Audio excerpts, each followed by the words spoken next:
ایک عجیب اور لطیف بات بیان کی تھی،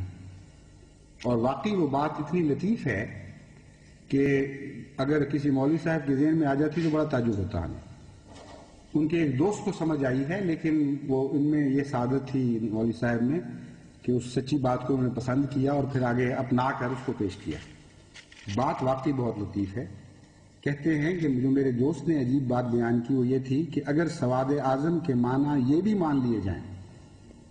کہ جس طرف زیادہ ہوں تو ہر زمانہ کے سواد اعظم مراد نہیں بلکہ خیر القرون کا زمانہ مراد ہے۔ یعنی حضرت صلی اللہ علیہ وآلہ وسلم نے جس سواد اعظم کا ذکر فرمایا ہے، اگر اس کے لفظی معنی مان لیے جائیں کہ سواد اعظم سے مراد اکثریت ہی ہے، تو کہتے ہیں کہ میرے دوست نے بتایا کہ اس سے مراد پھر بھی یہ نہیں ہے کہ ہر زمانے کا سواد اعظم یا ہر زمانے کی اکثریت، بلکہ خیر القرون مراد ہے۔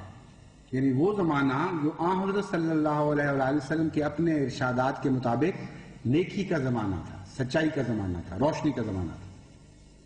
جس کو خیر القرون حضور نے خود فرمایا کہ آپ کی نسل، آپ کا زمانہ، پھر اگلے آنے والوں کی نسل، پھر اس سے اگلے آنے والوں کی نسل، یہ تین زمانے ہیں جو روشنی کے زمانے ہیں اور خیر القرون ہے۔ اس کے بعد پھر اندھیرا پھیلنا شروع ہو جائے گا۔ جو غلبہ خیر کا وقت تھا، ان لوگوں میں سے جس طرف مجمع کثیر ہو وہ مراد ہے،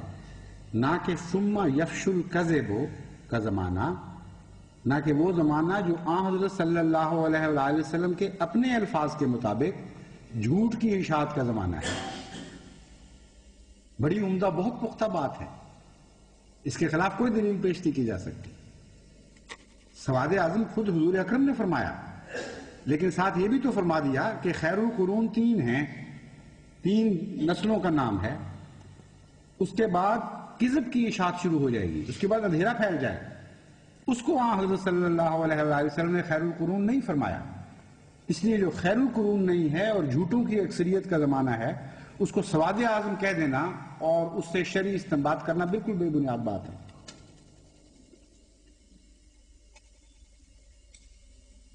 یہ پھر مولوی صاحب لکھتے ہیں، مجھے تو یہ بات بہت ہی پسند آئی، واقعی کام کی بات ہے۔ البلاغ ماہنامہ کراچی بابت ماجولائی ہے تو کام کی بات، لیکن ہمارے کام کی بات ہے، آپ کے کام کی نہیں۔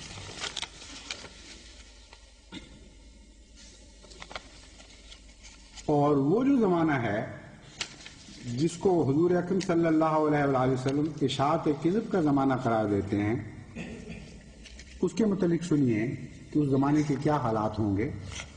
اور اس زمانے کی اکثریت کے کیا حالات ہوں گے۔ عن عبداللہ ابن عمرو رضی اللہ تعالی عنہما قال قال رسول اللہ صلی اللہ علیہ وسلم لَيَأْتِيَنَّ عَلَى أُمَّتِي مَا أَتَىٰ عَلَىٰ بَنِي إِسْرَائِيلَ حَظْوَ النَّالِ بِالنَّالِ حَتَّىٰ إِنْ كَانَ مِنْهُمْ مَنْ أَتَىٰ أُمَّهُ عَلَانِيَةً لَكَانَ فِي أُمَّتِي مَنْ يَدْعُ ذَلِكَ وَإِنَّ بَنِي إِسْرَائِيلَ تَفَرَّقَتْ عَلَىٰ 72 مِلَّةً وَتَفْتَرِقُ أُمَّتِي عَلَىٰ 73 مِلَّةً كلهم في النار الا ملة واحدة قالوا من هي يا رسول الله قال ما انا عليه واصحابي۔ ترمذی کتاب الایمان باب افتراق هذه الامة۔ حضرت عبداللہ بن عمر بیان کرتے ہیں کہ آن حضرت صلی اللہ علیہ وسلم نے فرمایا، میری امت پر بھی وہ حالات آئیں گے جو بنی اسرائیل پر آئے تھے، جن میں ایسی مطابقت ہوگی جیسے ایک پاؤں کے جوتے کی دوسرے پاؤں کے جوتے سے ہوتی ہے، یہاں تک کہ اگر ان میں سے کوئی اپنی ماں سے بدکاری کا مرتکب ہوا تو میری امت میں سے بھی کوئی ایسا بدبخت نکل آئے گا۔ بنی اسرائیل 72 فرقوں میں بٹ گئے تھے اور میری امت 73 فرقوں میں بٹ جائے گی، لیکن ایک فرقے کے سوا باقی سب جہنم میں جائیں گے۔ صحابہ نے پوچھا، یہ ناجی فرقہ کون سا ہے؟ تو حضور نے فرمایا، وہ فرقہ جو میری اور میرے صحابہ کی سنت پر ہوگا، ما انا علیہ واصحابی، یا جس کے حالات میرے اور میرے صحابہ جیسے ہوں گے۔ یہ دونوں معنی۔ جس حال پر تم مجھے اور میرے صحابہ کو پاتے ہو، جس فرقے کو اس حال پر پاؤ گے، جس چال پر اور جن عقائد پر مجھے اور میرے صحابہ کو پاتے ہو، ان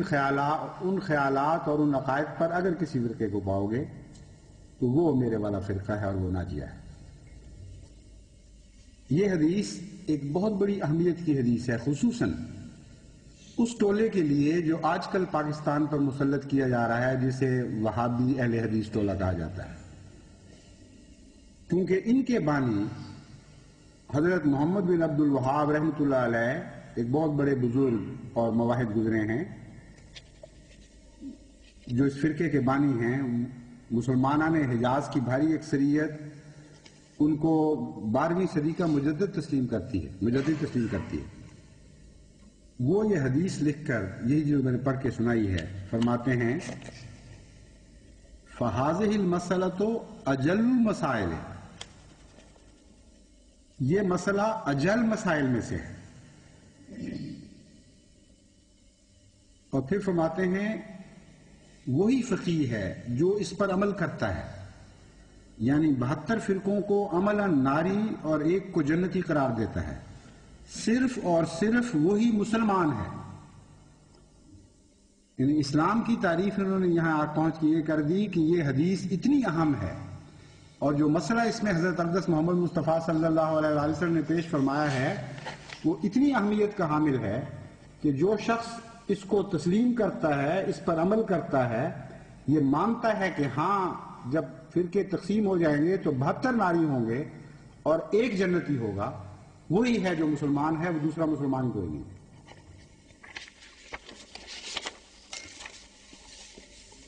شارح مشکات فقہ حنفی کی مسلمہ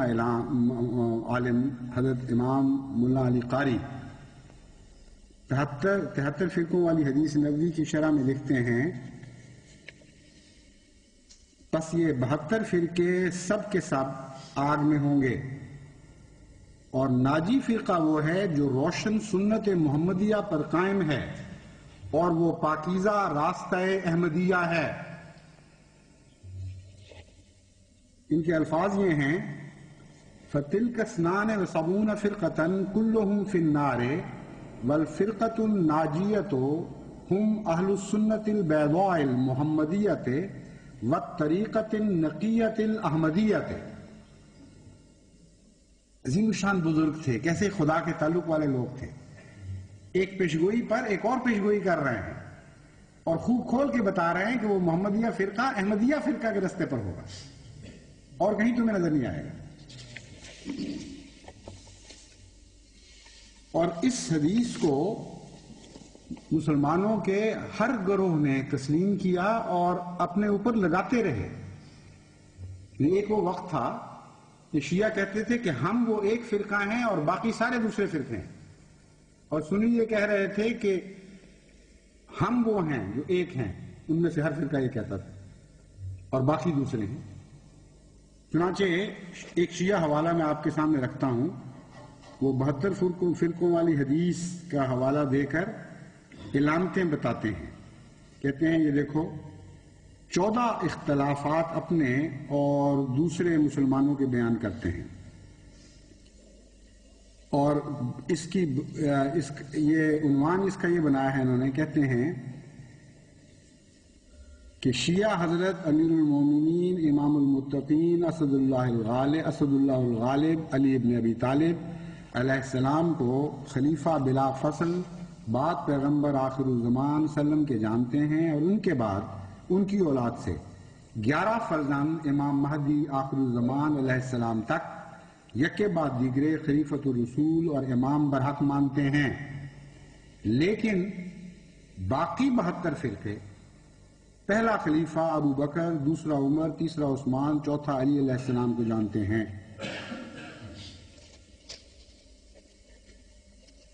یہ سب کچھ آگے علامتیں بیان کر کے پھر لکھتے ہیں آخر پہ خلاصہ تمام اصول اور فروع میں یہی ایک شیعہ فرقہ 72 فرقوں سے علیحدہ ہے، جس کا جوڑ کسی صورت میں ان کے ساتھ نہیں ہو سکتا، کیونکہ بڑے بڑے مسائل اصول و فرع میں ان کا سخت اختلاف ہے۔ اس لیے تمام